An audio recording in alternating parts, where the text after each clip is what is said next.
আসসালামু আলাইকুম রহমতুল্লাহ। বনে ইসরায়েলের দরবেশ ও নবজাত শিশুর সাক্ষ্য। বনে ইসরায়েলের একজন দরবেশ ছিলেন, ওনার নাম ছিল জুরাইজ।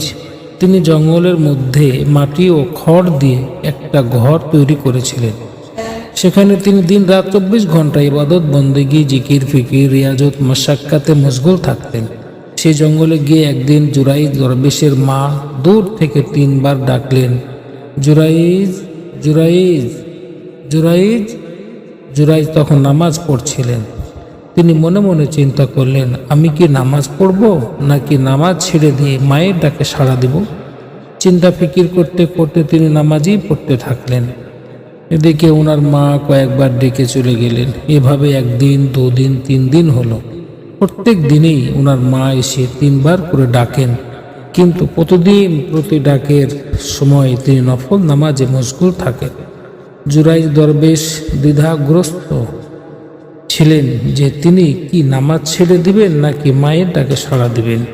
কিন্তু ওনার আর ডাকে সাড়া দেওয়া হয়নি, নামাজও ছাড়া হয়নি।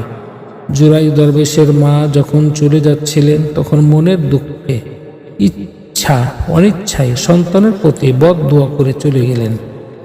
এদিকে জুরাইজ দরবেশের আমল, আখলাক, সিরাত সুরাতের কারণে এবং স্বভাব চরিত্রের কারণে বনে ইসরায়েল সম্প্রদায়ের মধ্যে সুনাম ছড়িয়ে গেল যে জুরাইজ দরবেশ মহান আল্লাহ পাক ওনার একজন বিশিষ্ট ওলি।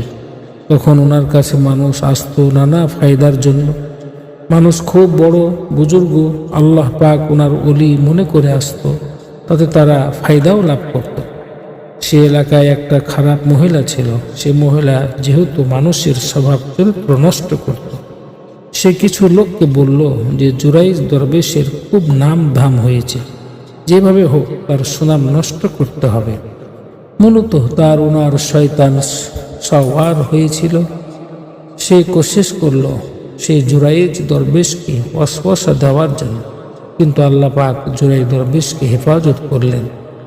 এক রাখালের সঙ্গে তার অবৈধ সম্পর্ক স্থাপিত হয় এবং শেষ পর্যন্ত তার একটা অবৈধ সন্তান হয়।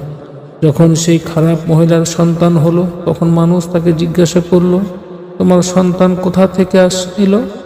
সে তৎক্ষণাৎ বলল, সন্তান হচ্ছে জুরাইজ দরবেশের। জুরাইজ দরবেশের সন্তান।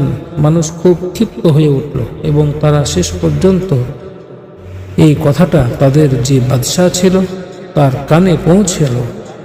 তারা বলল, হে বাদশাহ, সমস্ত মানুষ তাকে বড় দরবেশ বলে জানে, বড় বুজুর্গ বলে মানে, ওলি আল্লাহ